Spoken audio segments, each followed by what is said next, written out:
In the JavaScript programming course, we go through various examples using this example site, or rather, something very much like it.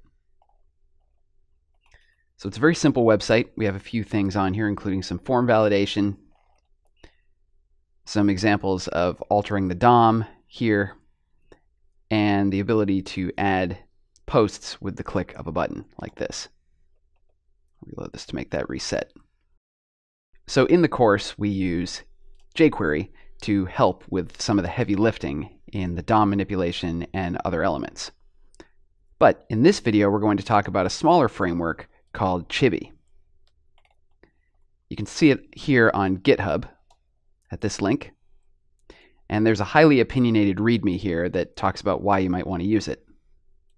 I'll just say that Chibi is a lot smaller than jQuery, and for certain things, because it's so much smaller, it can be a lot faster. So what we're going to do is go over a few of the examples that we went over in the original course, only this time we're going to look at how you can work them using Chibi. So first, of course, you're going to need to download it, and if you've never downloaded something from GitHub, what you want is this zip button right here.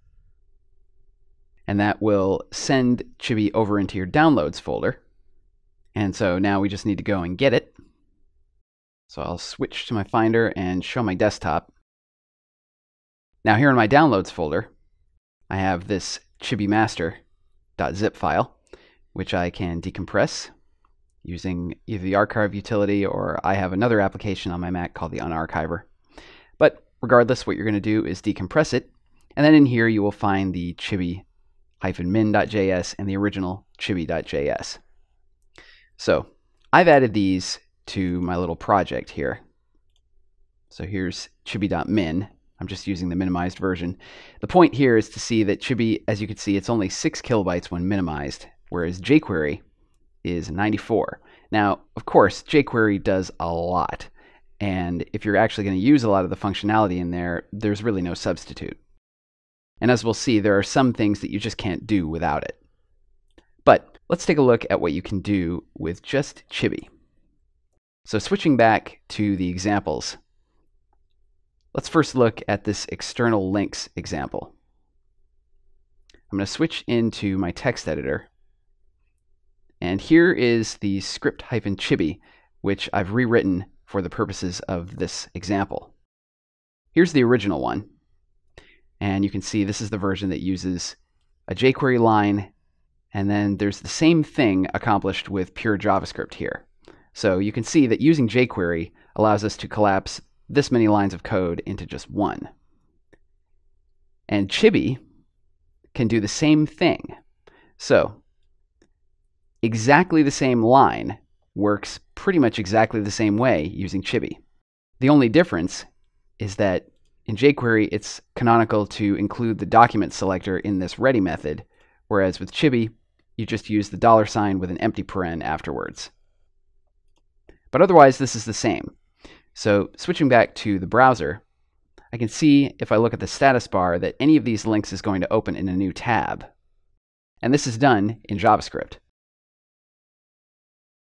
So if I were in a situation where these attributes were not allowed to be set by a content management system or whatever, I could add in my JavaScript to make these links open in external windows automatically. So again, switching back to the editor, Chibi uses the same $ as its main object that you work with.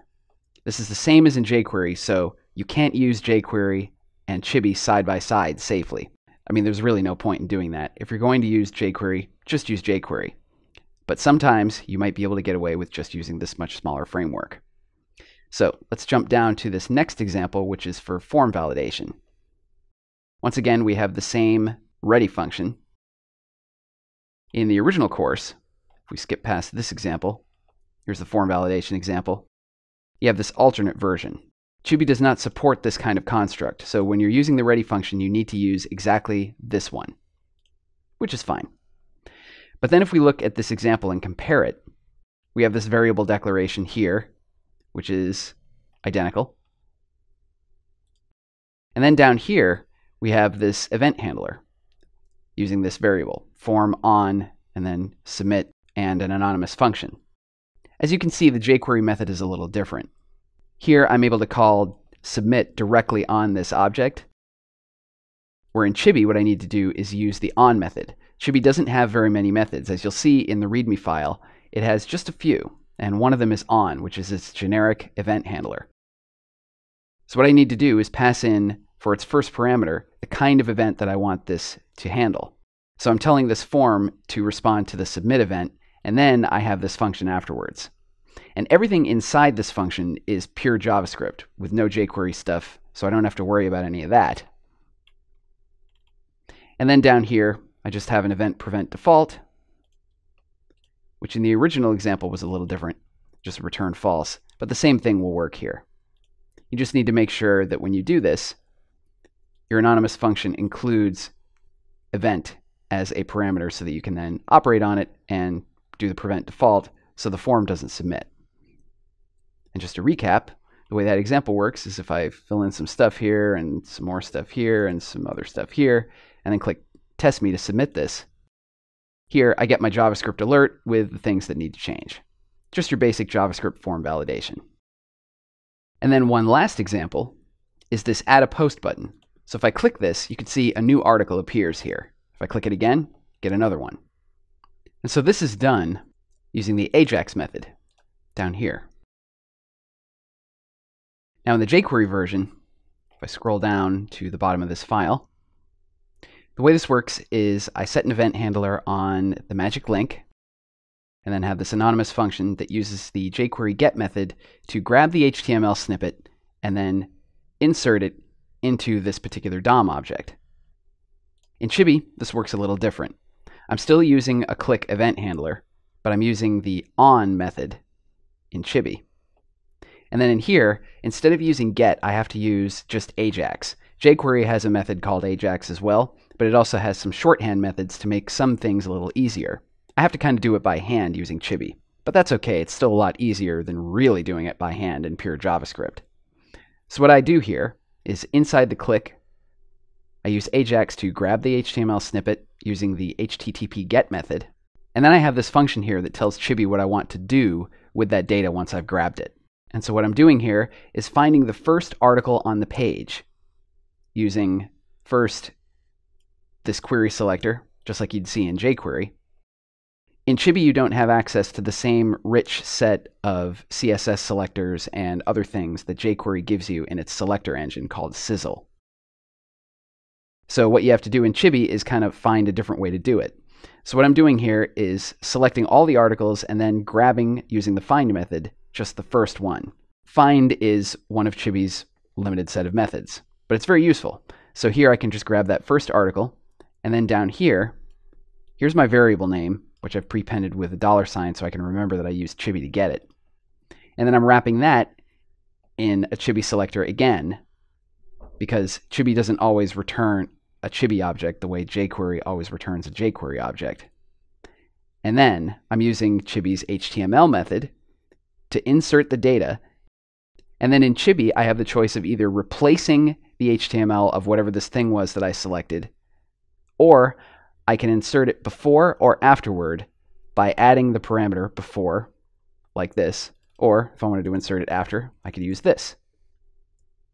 If I just did it this way, it would replace it. So that's how you do it. And once again, this is a lot easier to do than just in pure JavaScript. And I can do this all day. So a few notes on this.